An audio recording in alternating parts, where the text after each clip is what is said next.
In Haskell, you have the possibility to define so-called generic functions. This is a topic that I have spent quite a bit of time on throughout my life, probably too much time. So in this episode, we're going to talk a little bit about what generic functions are, and we're going to use one specific example, which is relatively simple, namely the ability to derive your own monoid instances for product types. And demonstrate how this can be implemented generically using two different approaches to generic programming. There are actually quite a few out of them. One that we're going to look at is the GHC built-in generic approach, called typically GHC generics. And the other is actually a library by Etzko and me, generics-sop. Yeah, welcome to the Haskell Unfolder, a YouTube series where we discuss all things Haskell. As always, the show is live streamed. We invite you to submit questions or comments in the chat, and we'll try to show them on screen and discuss them. Oops, sorry. Just making a mistake here. Okay, let's talk upfront a little bit about the example that I'm going to use, and just so that we're all on the same page. So what are monoids? Monoids are essentially a mathematical or algebraic structure where you simply have a binary operation, an associative binary operation, which has a neutral element, such as numbers with or like integers with 0 as the neutral element and addition. Right? There are actually multiple monoids that you can define even on numbers. All right, so for example, integers with 1 and multiplication is another possible monoid. So that's one of the reasons why a data type such as int in Haskell does not just have a monoid instance, but why you typically use an approach using new type wrappers in order to explicitly indicate which monoid out of many possible choices you want to choose. And there are actually quite a few such monoids predefined in the base library and data.monoid, but I've defined two here myself. So this is a sum wrapper, and then actually, so the monoid class is split into two classes in Haskell these days. One is called semigroup, which defines the binary operation, and one which is monoid, which has a semigroup as a superclass, which defines the neutral element. And so neutral means that if you use this argument, then the value doesn't change, right? Like x. Yeah. If I add 0 to anything, then I get always the anything, right? Like zero, adding 0 has no effect. Similarly, multiplying with 1 has no effect. Right. Mm-hmm. Here is another example, which is sort of the maximum monoid. Of course, like if you have a maximum of 0 elements, that is not so easy to define. But if you have something which is comparable, then maybe of A forms a monoid. And we simply use nothing as the neutral element. And we use max as the binary operation, somewhat sneakily using the fact that nothing is smaller using the standard Haskell ordering than any just value. Otherwise, we would need more cases here, but it works out nicely for us. So these are options, right? And many other options around. And then the interesting observation is that if you have any product type, so basically any type with a single constructor and just a number of fields, and all these fields are monoids, then the product type is also trivially a monoid. And why is that? Well, if you have a neutral element for each of the components, then you can form a neutral element for the product type simply by using that neutral element in each of the positions, right? Like the respective one. Lists, by the way, are also a monoid, with the empty list being the neutral element and concatenation being the binary operation. And that one is there by default. Yeah, that is sort of the probably the most prototypical monoid instance there is. Yeah, but there's no need for a new type wrapper. I mean, the list exactly. Anything has is always. And and if you think about the binary operation, again, you can do the same thing. If you have two records, you can just pointwise combine them using their respective monoidal operations. And you can do that for any product type, but not for free, right? And this is what gets us to sort of the idea of generic functions. So in Haskell, by default, we have kind of two different kinds of polymorphism on offer. One is parametric polymorphism, which is like things like, I don't know, the identity function or something like that, right? Or for all A to A, which basically says you can pick any type you like, and you can use the same code on all the different instantiations, and it behaves in exactly the same way, right? This is not what this generic monoid operation is, unfortunately. Like if you have parametric polymorphism, that's fantastic, right? On the other end of the spectrum, you have so-called ad hoc polymorphism, which in Haskell is given through type classes.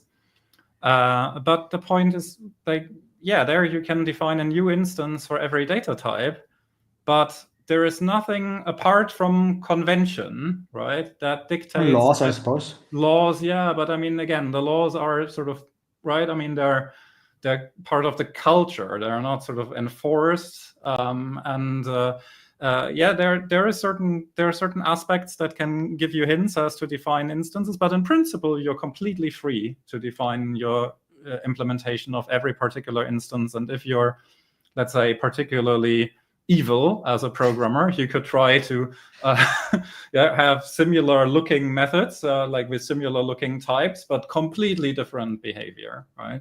So that's in principle what's allowed with ad hoc polymorphism. But oftentimes you have functionality which does behave differently, but is related, right? And things like this monoid construction is a typical example, right? We have this algorithm which I've already spelled out, this idea of, well, look, right? I mean, we just take the neutral element in all these positions. We just combine the elements in all these positions.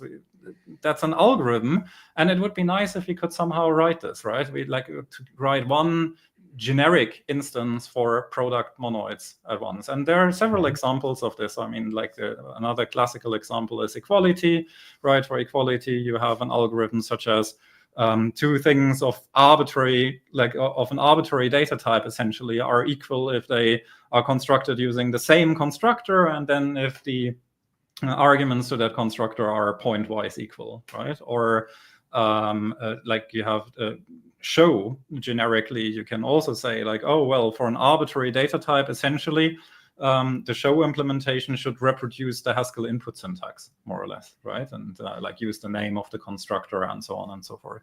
And then use the show instance on the components and separate them using spaces, inserting some parentheses. Nevertheless, there is nothing which is really vastly different for specific data types. It follows the general structure.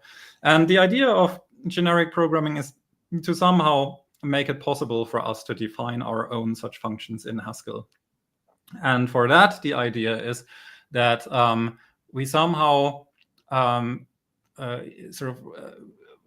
glimpse through the nominal structure of the Haskell type system, right? By default, if I have a data type such as record, it's a new data type that is distinct from all other data types that came before and or will come after. And there's nothing really that relates it to other record types, right, by default. And so this nominality is very useful because it allows us to make differences between data types that have the same structure, but occasionally it is in the way. And in particular, if we want to exploit the structure in order to define functionality, it is in the way. And so the idea is that like we start out with one type class, which is somehow a little bit magic, which gives us somehow access to the structure of the data types. And there are many ways of how it can give us access to the structure. And that's also the main way in which the two approaches that we're looking at today are different from each other. So let's start by looking at GHC generics. And in order to exploit GHC generics, we are stock deriving. And 2 episodes ago, in episode 39, we talked about the various different ways of deriving. So stock is sort of the classic way, the built-in compiler way of deriving it. And because GHC generics is directly supported by GHC, we can just stock derive this class. And what this gives us is a way to call from. I'm also going to use ghc.from here because SOP, like the other generics approach, has a similar definition. So I'm explicitly going to qualify these things on our example record. And then we get something which looks very intimidating. But if we look a little bit more closely, it actually has some relationship with the thing that we had before, right? The sum 3 reoccurs and the max just 5 reoccurs, and a list with some remark reoccurs.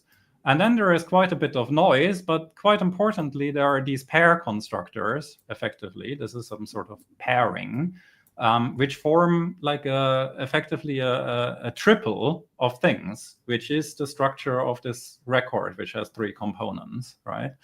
And these M1 constructors, they are just like basically just there in order to allow attaching metadata. We can see that better if we briefly look at the type. So the type of GHC from. Now you might want to brace yourself.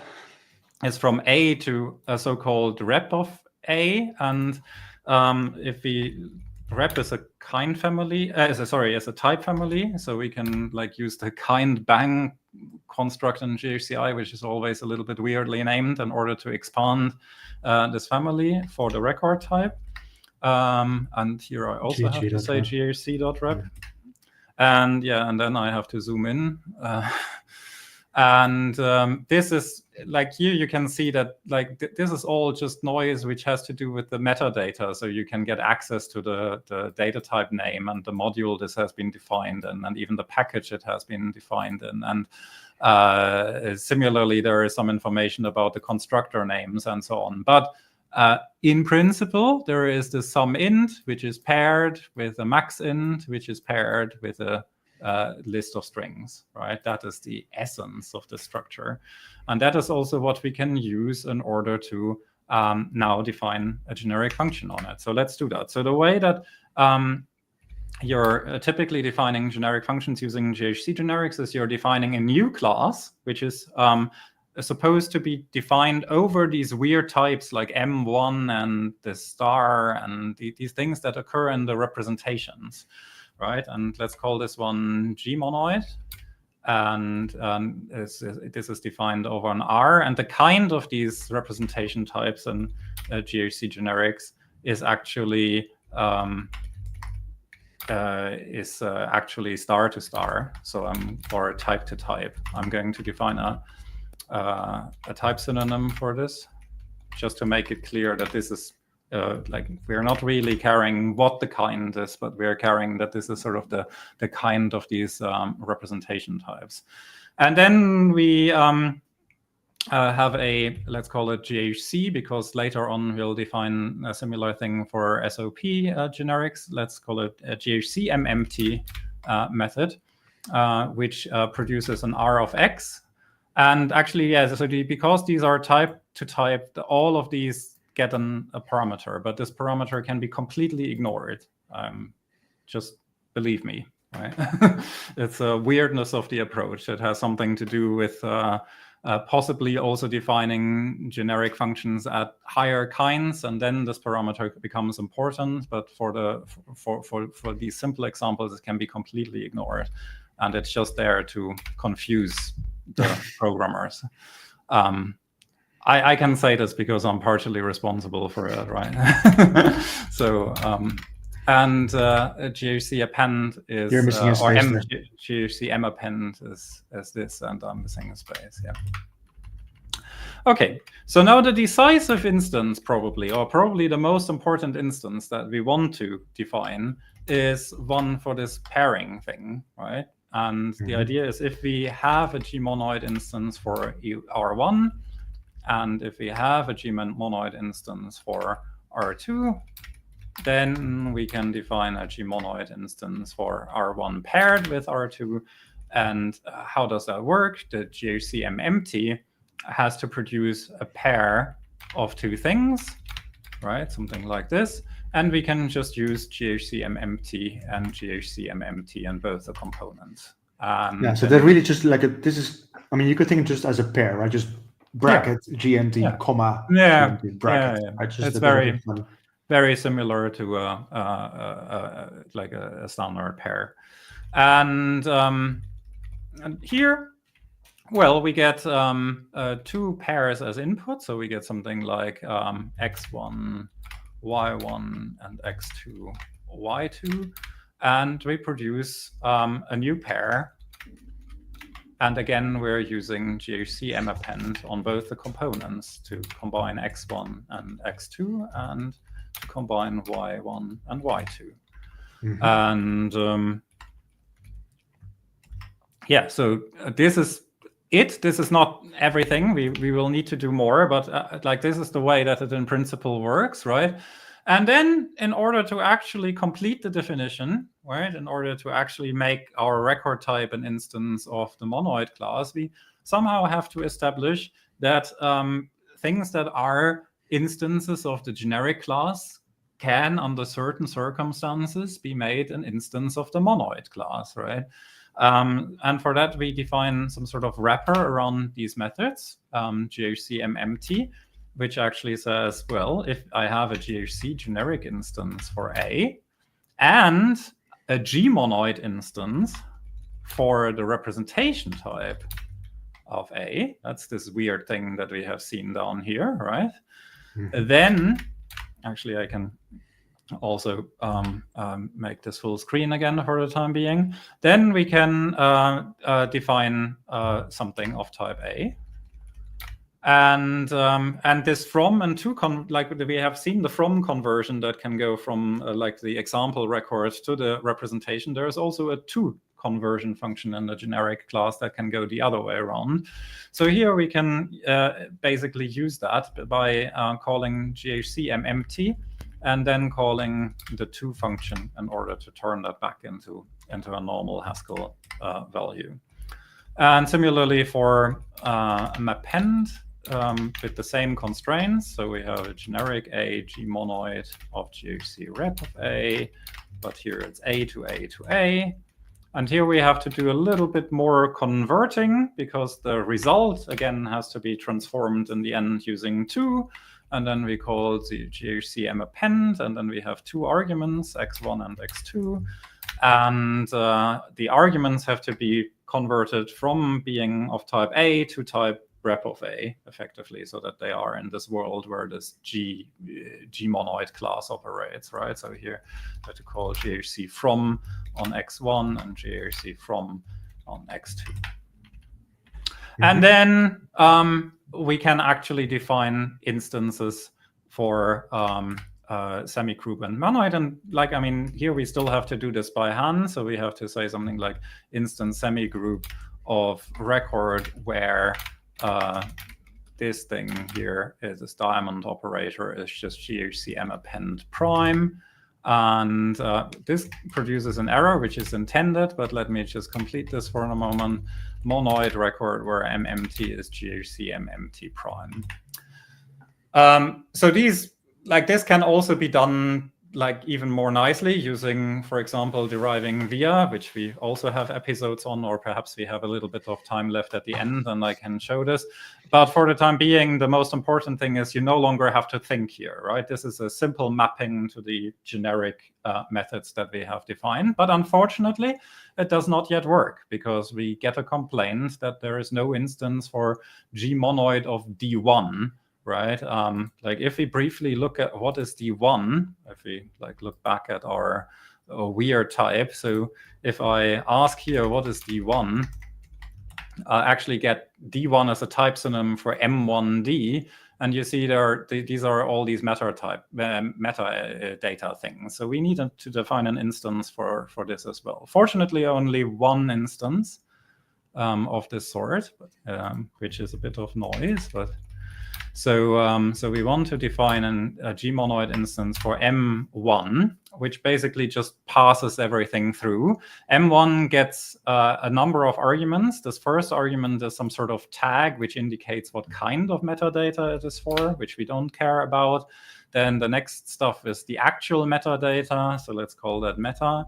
And then the rest is the wrapped representation type R, for which we want to require that we have a G monoid instance. and then GHCM empty is simply producing an M1 of GHCM empty, and GHCM append is taking an M1 of X1 and an M1 of X2, and is producing an M1 of GHCM append of X1 and X2. At the value level, this M1 doesn't do anything at all. It's just there exactly. to record information at the type level. Right. So now the error message up here has changed. So there is still a complaint that we are lacking an instance for K1.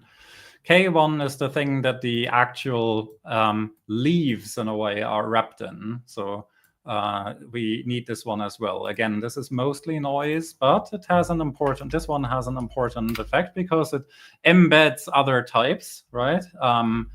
The types in the leaves. So if we have so it's important to realize that when we called from, it only turned the outer record layer into its generic representation. It did not recursively process everything that's inside. Yeah, exactly. The elements of the record are just unchanged, and we observe them here, and they're of some type A, right? And this is where we actually require that the elements that are in the record have to be an instance of the monoid class themselves, right? Otherwise, it doesn't work. And here we can then produce a K1 of M empty, not GHCM empty. And if we have a K1 X1 and a K1 X2, we can produce a K1 of M append of X1 X2. Okay, and now the error message has disappeared. And if I reload here, I should be able to, for example, ask for M empty of type record, and I do get 0 for the sum, nothing for the maximum, and the empty list for remarks. Or I can do example record append, combined with example record, and I do get the sum here, the maximum here, and the concatenation of the two lists here, as expected. So it works, right? Mm-hmm. So this is the GHC generics stuff, right? So this, let me go back to full screen. This is the kind of code that we had to write. Now, this monoid construction is simple in a way because it's only operating on product structures, right? GHC generic can, of course, and generic functions in general can deal with types that are types with multiple constructors. We are not using them here. If you write generic functions that work over those, you have to give even more instances of this G-monoid class, right? For more kinds of constructors. In fact, there's one which I should add in order to actually complete this morally, because product types also contain, in my opinion, the case where you have a type with a single constructor which has no fields whatsoever, right? And in that case, you won't have a leaf. So you won't have an occurrence of this K1, and you also won't have an occurrence of the star. Instead, there is a different sort of representation type constructor being used, which is called U1, which is essentially like the unit type, which has only one value. But giving this instance is also simple because the neutral element, we produce that one value, right? And in order to use M append, we get two U1s because there is nothing else, and we produce a U1. And now we can also use this on sort of like trivial data types, which have only one constructor with no fields, right? Okay. So that's the GHC generic side. So now let's do the same thing using generics-sop. Just contrast this a bit. So generics-sop also defines a generic class, but it's not built into GHC, so we cannot stock derive it. We have really ought to be. Yeah, it would be nice, but we have to use another mechanism. But interestingly, you can use GHC generics to derive SOP generics. So basically, you can use any class deriving in order to define SOP generic. That's one option. You can also use template Haskell for this, but But I find this very elegant, that you can basically build one generic approach on the other. And now SOP generic gives you the same kind of thing. Again, you have now an SOP from I can call on example record, but it looks quite a bit different, right? It looks quite a bit shorter. That's primarily because it does not have any metadata in it. Generics SOP does offer metadata, but sort of separately, right? So you have a separate metadata structure that you can traverse, and there are some type level constraints that actually make sure that the metadata structure is compatible with the other structure. But if you have a generic function that doesn't need to do anything with, say, data type names or constructor names, which you might want for something like show or so, but for monoids we don't need it, then you don't have to deal with it.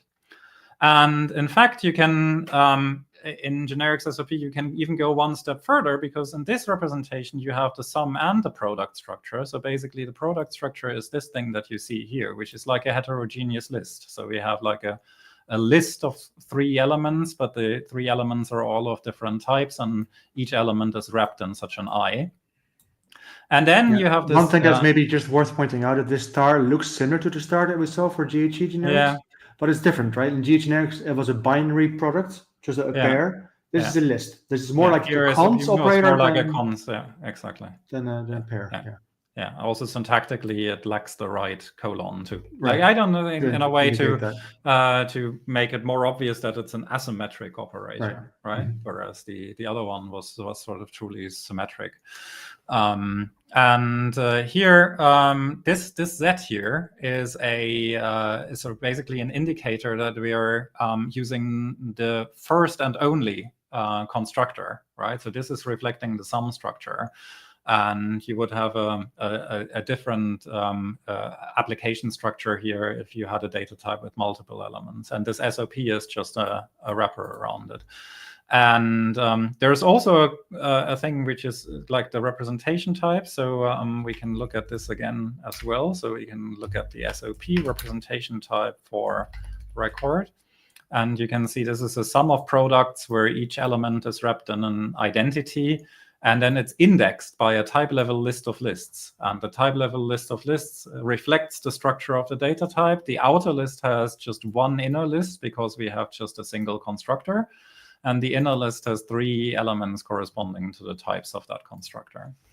And so actually, because we have only product types, we can actually, we don't even need to deal with this full structure. We can do something slightly simpler. We can use a function which is called product type from instead, which will give us only this inner thing, because this only works for types which have a single constructor, and it already strips this constructor embedding.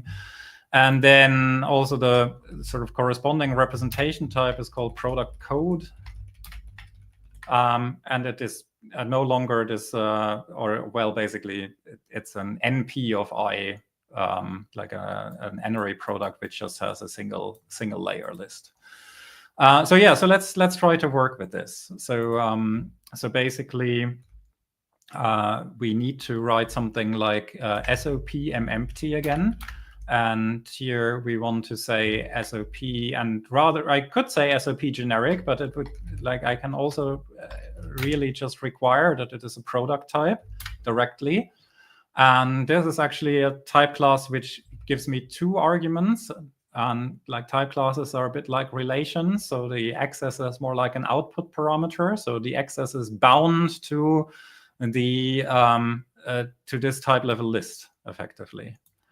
And then the equivalence of this class here, or the equivalent of that, is that I'm going to say that all the elements in this type level list must be instances of monoid, and I can do that just like this. So another way to think of it is that access is the types of all the fields in the record. Yeah, exactly. And then I have this corresponding to product type from, I have product type 2. So I want to call SOP of product type 2. And And then at this point, I have to generate an n-array product, which is one of these heterogeneous lists. And heterogeneous lists, they have some structure which is reminiscent of an applicative functor, right? So if you think of, there is this concept in Haskell, which is on normal lists, which is called zip lists. And zip lists have an applicative functor structure where the pure is just repeating a single element all over the place. And the application is the star operator is just applying a function to two lists pointwise, essentially like zipping the lists.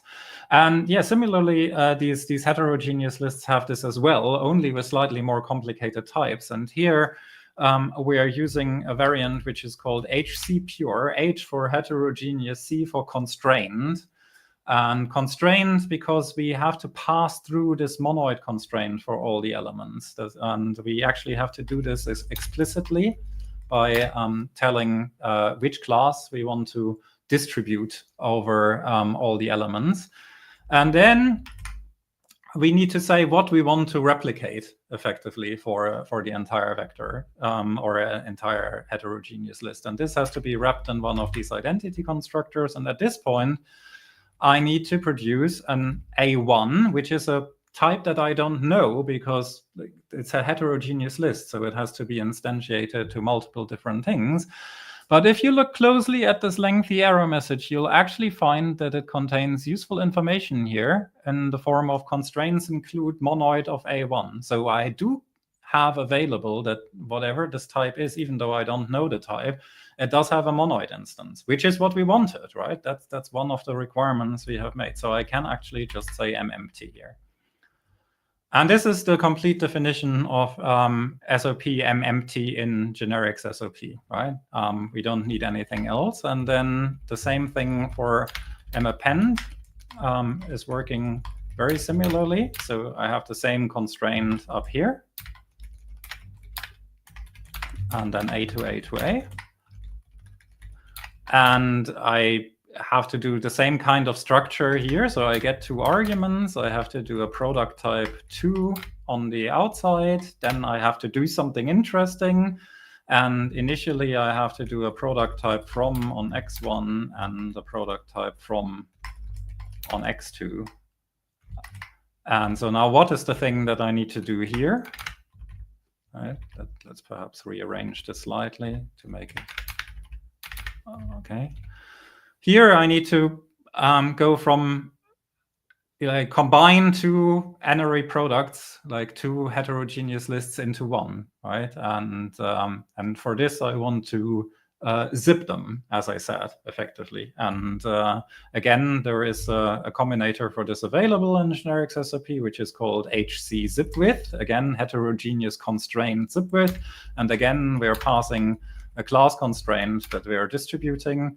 And then it takes one extra argument, which is the operation that we want to zip with, right? Zip with takes this operator and then the two lists, and HC zip with takes a class constraint, the operator, and the two arguments. And for the operator, we have two identity wrap things that we have to combine into one. So let's do that naively. So we have an x1 and an x2. And we have another identity wrap thing that we want to produce. And then at this point, again, we have such a situation where we have to produce an unknown type because this is heterogeneous. So we don't really know very much about this A1, except that x1 and x2 have this type, and that A1 is again a monoid instance. So we can apply mappend to x1 and x2 and parenthesize it. Okay. And at this point, it type checks. And now I can, if I want, replace up here the GHC mappend with an SOP mappend and this GHC empty with an SOP empty.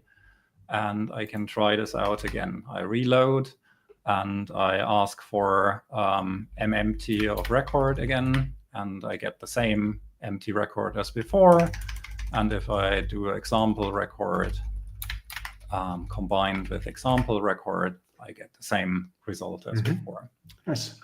So this is the code that we need to write for generics-sop, right? So it's much shorter, right? It combines more things. It's also sort of slightly more abstract, but of course, again, we are benefiting from the fact that this is a particularly simple generic function. It's very directly expressible.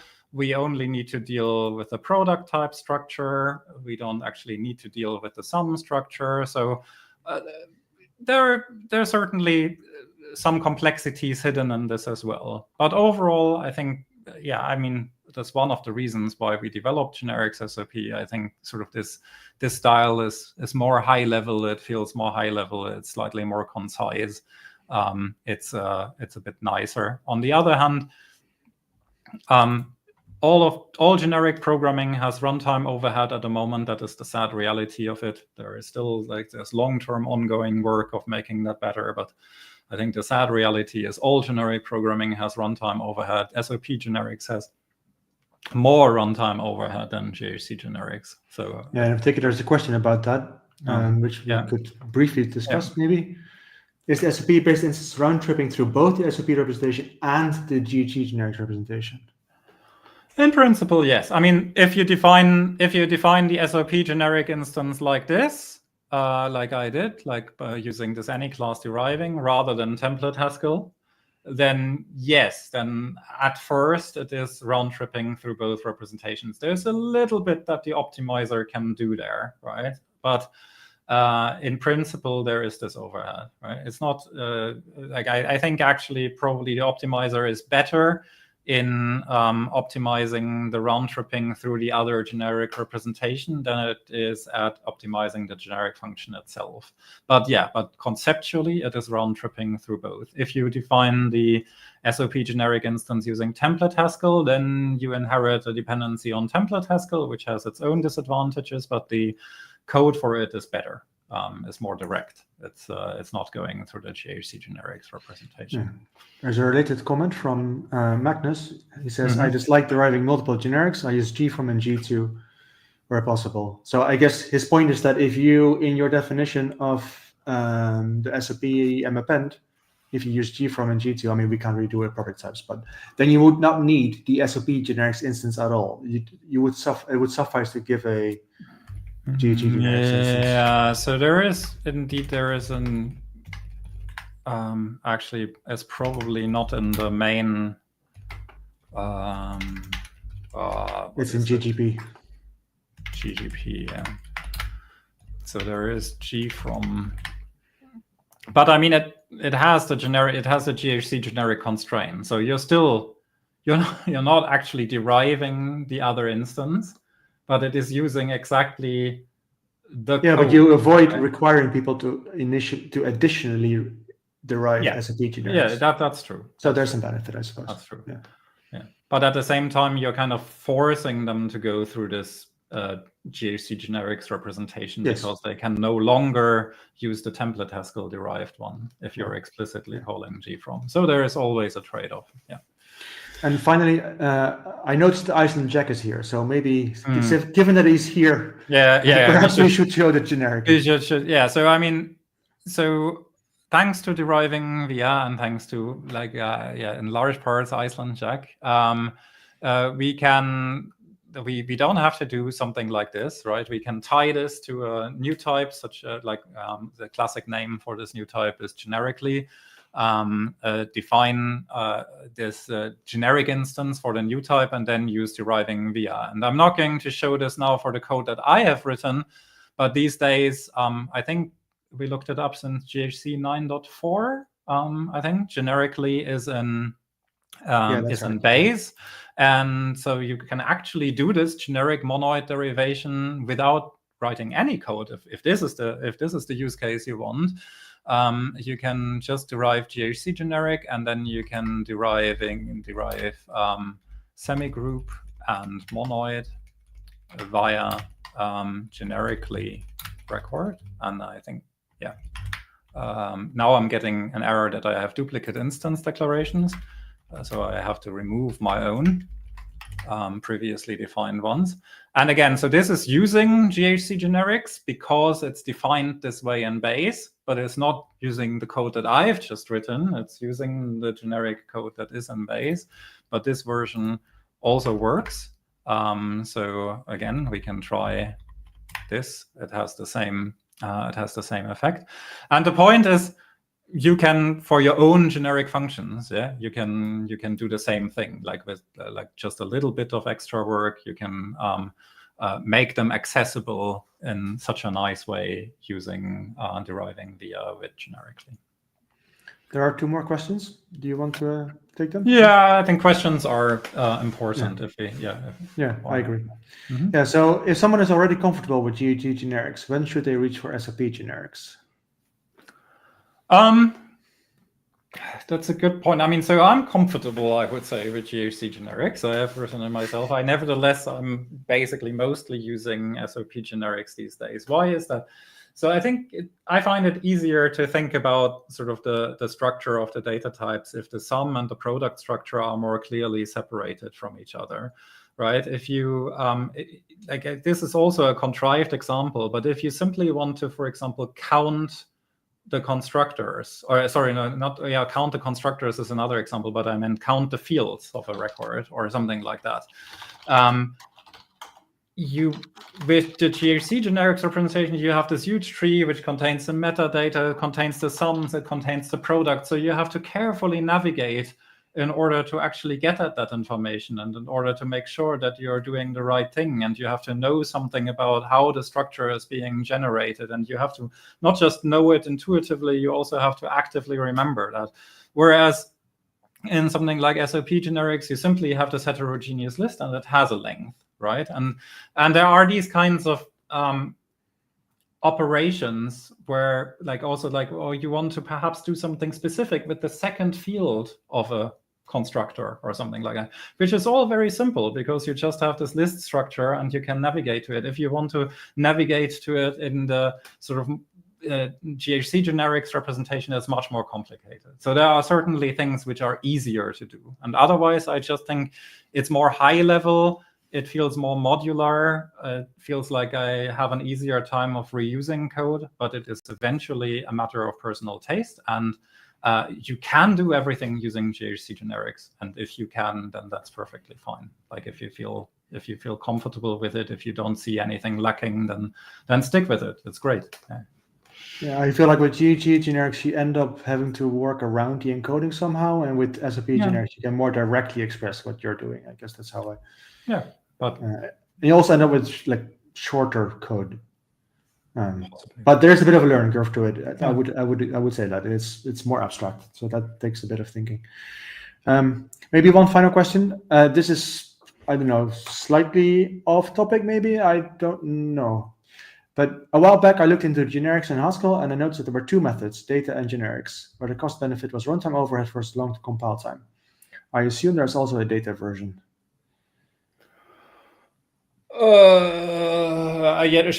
Specifically for this code, I'm not sure. I haven't done anything using data. So data is a different is yet a different type class, which is sort of like for generic programming kind of things, which is working in a slightly different way yet again. I think it's, for example, used by the scrap your boilerplate approach. Mm-hmm.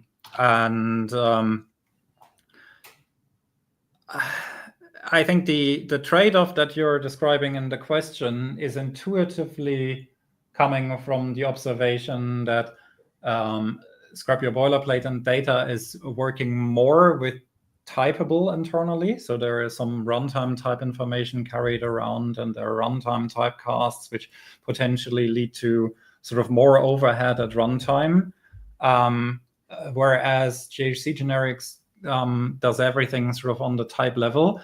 But these GHC generic representations and also the SOP generic representations have this unfortunate issue that due to GHC using a typed intermediate language, GHC core, they kind of expose a rather unfortunate point in the design space there, where all the explicit type annotations on the core level, actually, because you're taking sort of like a